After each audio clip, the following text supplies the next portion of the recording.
Hey ladies, I am Deepti Jain, and I help women entrepreneurs start and grow their businesses online. So, today I'm going to be talking a little bit about lead magnets and creating lead magnets. And more specifically, I'm going to be talking about 3 things that you must not do when creating a lead magnet. Okay? 3 things that you must not do when creating a lead magnet. Because you may have heard many times you need to create a lead magnet, you need to create a great lead magnet in order to get those subscribers coming over and joining you. But oftentimes, when I was at the beginning stages, I'd wonder, what is a great lead magnet? What makes a lead magnet really great? And I wanted to go over 3 things in particular not to do in order to make your lead magnet great and compelling and for it to get producing results for you. Now, I see a bunch of you are joining me live, so go ahead and tell me in the comments where you're from, because I love to hear all that, okay? And tell me also whether you have created any lead magnets ever, okay? Today, I'm not going to go into how to create a lead magnet specifically. I'm going to go into what not to do. In short, what you must be thinking about, what you must have in your brain, kind of the thought behind the lead magnet.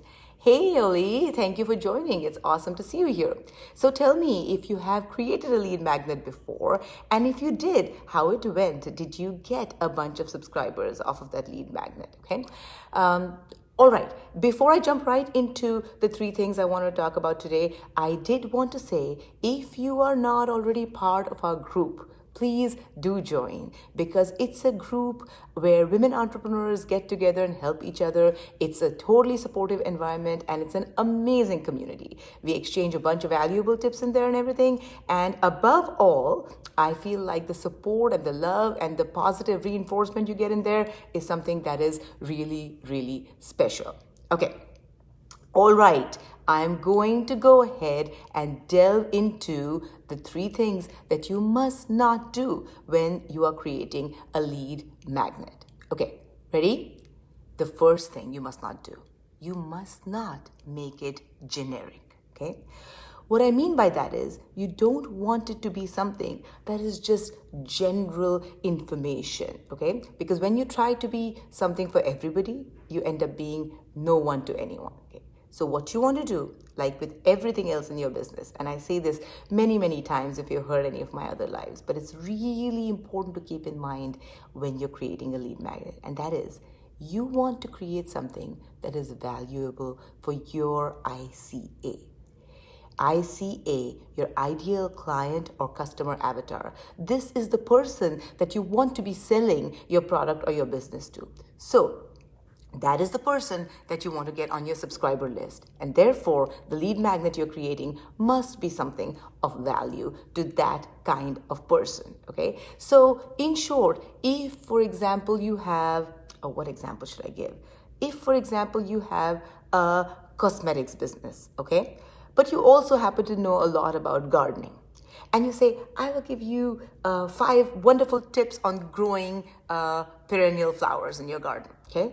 It's great, right? It's a great lead magnet, but it's not a great lead magnet for your ICA. It is not in line with what they want, okay? And therefore, it's not going to be perceived as being valuable by the people that you want to sell your product or service to. So the first tip I have is do not make your lead magnet generic. Do not make it irrelevant to your ICA. Rather, focus and think about your ideal client or customer avatar and think, what I'm offering, is that going to be valuable to them?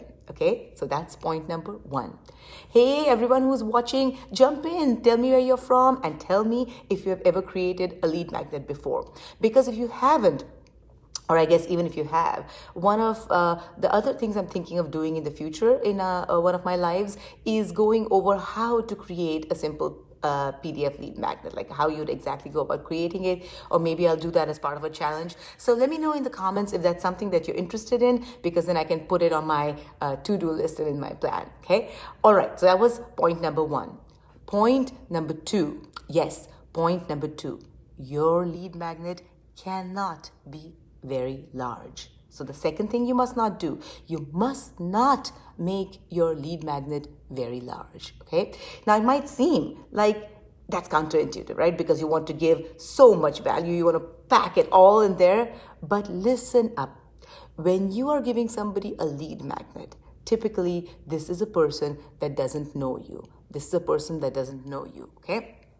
This is a person that you're trying to draw into your fold.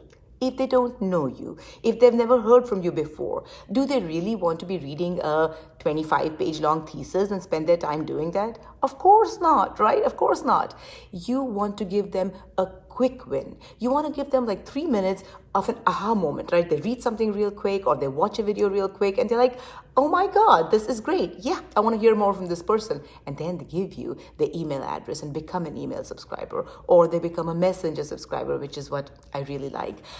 Things like that, right? So the point is, do not make your lead magnet too large. You want to absolutely make it really small, really bite-sized, so that the person reading or consuming the lead magnet has a quick win. Okay? You want to get them to that aha moment really quick. So that is the second point. Don't make it too large. Okay. Third point. Oh, Yoli, I see you're from Boston. Nice, nice. I wonder, is it cold there? I think it is. My niece is also in Boston, and I think she was mentioning that it was getting to be pretty cold there. But then again, I'm in California, so I'm a little bit biased. And I will tell you, right now, I'm feeling quite cold in California as well. But I think we are a little spoiled about the weather here. Okay, anyway, all right. Point number 3. The third thing not to do when creating a lead magnet. The third thing not to do when creating a lead magnet. Do not make it complete. Do not make it complete. And again, you might think, hey, Deepti, that's counterintuitive, right? You want to give a lead magnet, you want to give the whole thing. You don't want to give the whole thing. Why? Because think about, what is the purpose of your lead magnet? What is the purpose of your lead magnet? It is to make people join your list, right? Join your email list, join your messenger list, join your SMS list, whatever it is, however you market. You want them to join and to get some more information from you. So you want to give them that little taste, but you do not want to give them the whole enchilada.